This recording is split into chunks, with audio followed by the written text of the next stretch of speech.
The Earth was dying, literally. No one knew exactly why the planet had decided to implode. Scientists theorized that it was the cumulative effect of centuries of pollution, nuclear testing, and poorly designed fast food chains. Some claimed it was divine revenge, others an astronomical anomaly. Whatever the cause, the countdown had begun. The International Space Evacuation Council, ISEC, had declared that only 30% of the global population could be saved, at least the lucky few who made it onto the fleet of hastily built spaceships. The rest, well, not great. Dr. Ilara Vaz, chief engineer of the orbital fleet, watched the countdown timer blink on the massive screen in the ISEC control room. T-minus 72 hours to planetary rupture. Around her, chaos reigned. Billionaires demanded VIP seats on ships. World leaders bickered over seating allocations, and street gangs rioted in the streets trying to get access to launch pads. Ilara adjusted her glasses. We need order. The ships launch in 3 days. If we fail, there's no second chance.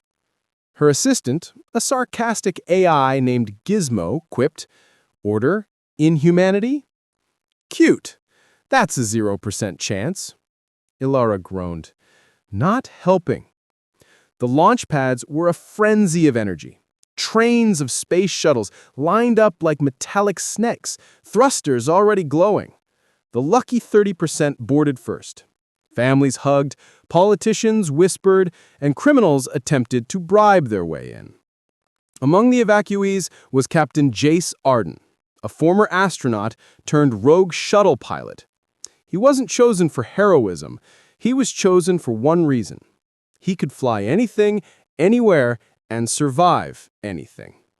His ship, the Starbreaker, was half-patched metal, half duct tape, but fully capable.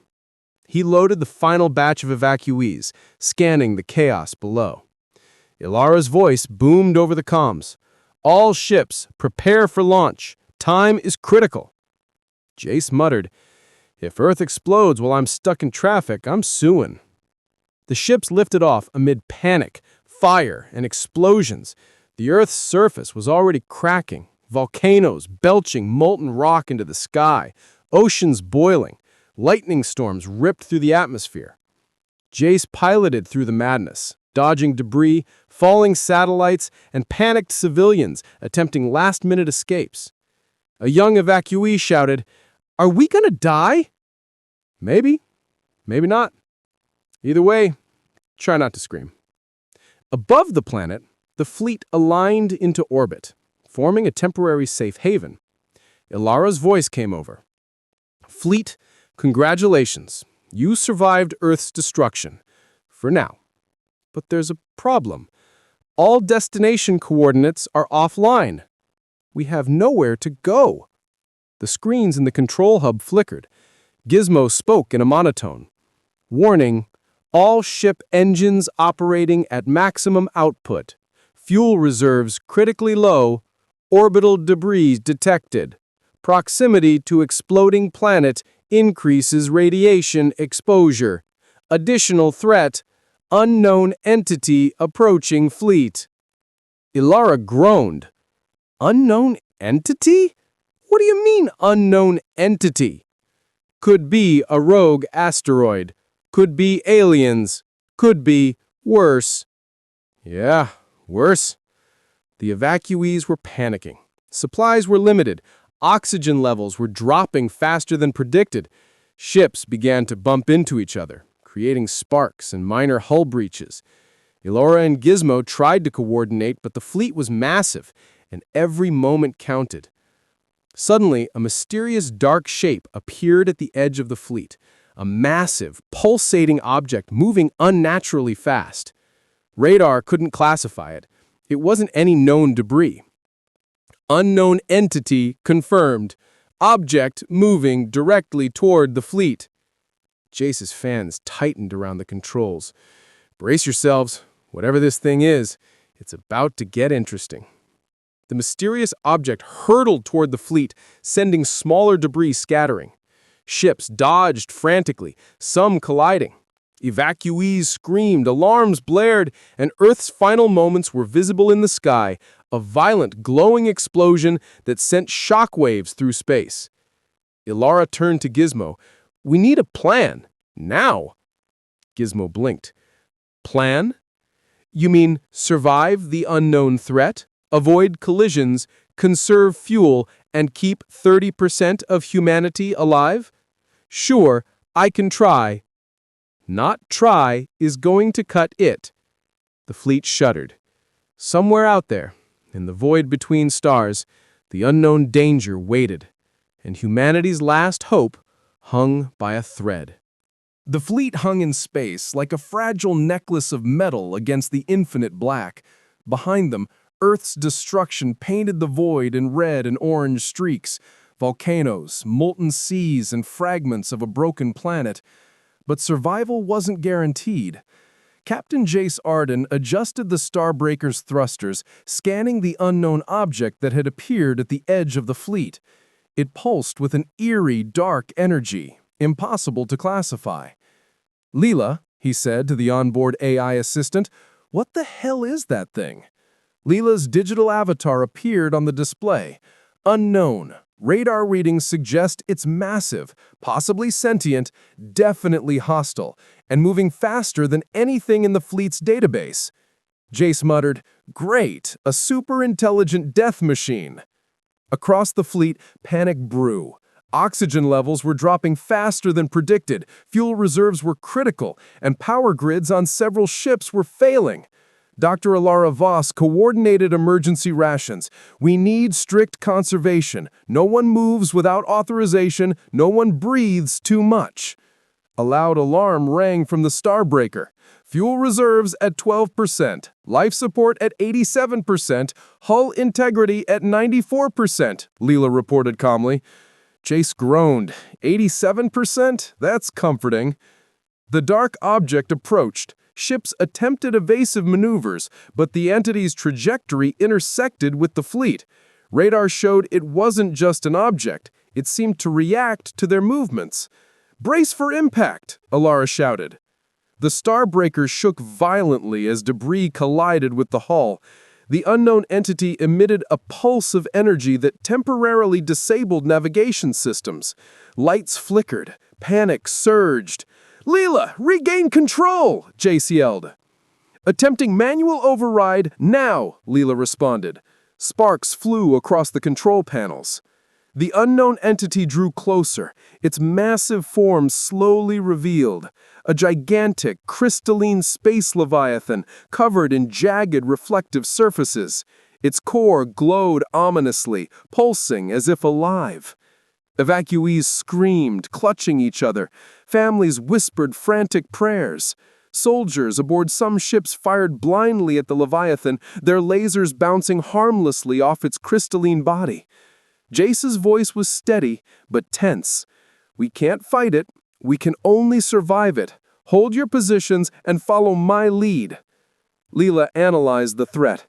The creature's core is its weak point, but it's surrounded by an impenetrable crystalline hull. Any attempt to shoot it will fail. We need a different approach. Ilara's eyes widened. If that thing collides with the fleet, it'll destroy every ship within 200 kilometers.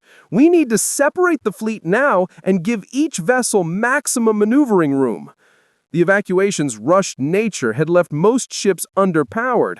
The Starbreaker's auxiliary thrusters were nearly empty, and the fleet's collective fuel reserves couldn't sustain high-speed evasive maneuvers for long. "Captain," Leela warned, "if we push engines beyond 120%, we risk irreversible damage." Jace clenched the controls. "Do it! We either survive or we die slowly. Pick your poison." Ships sped through space, dodging debris and the Leviathan's pulsing energy waves. Sparks flew from overloaded engines. Small hull breaches sent crew tumbling in zero-G. A cargo ship carrying 200 evacuees collided with a smaller shuttle. Explosions erupted, sending debris into nearby vessels. Oxygen recycling systems failed on 2 ships, forcing evacuees to share limited reserves. One ship drifted off course, disappearing into a nearby asteroid field. Ilara's voice rang over the comms. "Maintain course! Do not panic! Focus on survival!" Jace muttered, "Focus on survival? We're in space. Focus means dying slowly while a crystal death monster watches us." Leela ran calculations and studied energy signatures. "Captain, I think it's not attacking randomly. It's following the fleet. It's curious, or territorial. Possibly both." "Curious? Territorial? It's going to crush us. That's not curious. That's murder." Gizmo added, with perfect timing, "I can confirm, probability of survival if left unaltered is 0.07%. Ilara's mind raced. There might be a way to distract it or lure it away from the fleet, but we'll need coordination and precision no human has ever achieved. Jace, Ilara, and Leela devised a daring strategy. Bait ship. The Starbreaker would act as a decoy, drawing the Leviathan away from the main fleet. Energy pulse. Using the remaining energy cores from disabled ships, they would attempt to overload the Leviathan's core, hoping it reacts like a living creature. Fleet evacuation. The rest of the ships would accelerate toward unknown coordinates Leela had plotted as temporary refuge. Basically, Jace said, we lure a cosmic death monster, blow it up with borrowed energy, and hope the rest of humanity doesn't die. Sounds fun. Ilara gritted her teeth. It's our only option, Leela smirked. Also terrifying. The Starbreaker hurtled through space, engines screaming, carrying Captain Jace Arden, Dr. Ilara Voss, and AI Leela. Behind them, the crystalline Leviathan pulsed with dark energy, its massive form reflecting the destruction of Earth's remnants. The fleet was scattered across the void, each ship dodging debris and racing to conserve fuel. The stakes were clear. Fail, and 70% of humanity was gone forever. Jace gripped the controls. Lila, prep the energy cores. We overload its core. Ilara, make sure the fleet's plotting coordinates are stable. Lila's holographic interface blinked frantically. Captain, we're pushing engines to 130%. Life support might fail and hull integrity is at 88%. But, ready to engage the energy pulse. Ilara nodded grimly. It's our only chance. If it works, the Leviathan will be distracted long enough for the fleet to escape. Jace exhaled. Okay, let's do this. Time to dance with a space monster. The Starbreaker veered sharply, drawing the Leviathan closer. Its crystalline body shimmered with pulses of energy. Sparks of cosmic radiation arced across its jagged surfaces. The decoy maneuver worked. Ships scattered to safety as the Leviathan followed Jace's movements. Now, Lila! Jace yelled. Lila activated the energy cores, sending a blinding surge directly toward the Leviathan's pulsating core. The creature shuddered, emitting a deafening resonance that rattled every hull plate in the fleet. The energy pulse had a mixed effect. The Leviathan staggered but did not explode. It released a massive shockwave, sending debris crashing into nearby ships. A cargo vessel lost part of its hull and oxygen tanks. A shuttle carrying hundreds of evacuees tumbled into zero-G. Several ships had minor engine failures, forcing pilots to improvise. Ilara's voice was calm but tense. Fleet, adjust trajectory. Use the debris for shields and propulsion. Jace's hands flew across the controls. I never thought I'd be piloting a flying battering ram made of cosmic trash. Lila interjected. It's working. Leviathan core destabilizing, but it's volatile. Any wrong move and it could explode. Using a combination of the Starbreaker's thrusters, precise timing, and the unstable energy cores, Jace maneuvered directly beneath the Leviathan. Hold on, this is going to get messy. The energy cores overloaded, sending a surge through the Leviathan's crystalline form. It convulsed, pulsing violently, then split apart into fragments of pure energy and crystal, scattering harmlessly, or so it seemed. The shockwave rocked the fleet, but ships that survived the initial chaos were able to adjust trajectory. Humanity had a second chance. The fleet floated silently. The Starbreaker's hull was scarred, engines smoldering, but the crew was alive. Ilara looked out at the scattered fleet. We made it. Most of the evacuees survived. And the Leviathan, gone. At least temporarily. Probability of recurrence, low, but not zero. Jace let out a long breath. Earth is gone, 70% of humanity is gone. But the 30% we saved, they're alive, and that's what counts. As the fleet regrouped, radar picked up strange signals, unidentified planets and anomalies. Ilara frowned. We've got nowhere to go. Every coordinate we have is uninhabitable or unknown. Survival doesn't end with the Leviathan. The universe is, well, vast and dangerous. Jace's eyes narrowed. Great. So we survived the death monster, Earth exploded, and now we have to play cosmic hide-and-seek with humanity's last remnants? Fantastic. Lila smirked. At least we're alive. And hey, adventure. Jace groaned. I hate that word. Adventure is bad for your life expectancy. In the distance, a mysterious signal blinked on long-range scanners. Something intelligent, fast-moving, and unknown. Ilara's voice was steady, but eyes wide.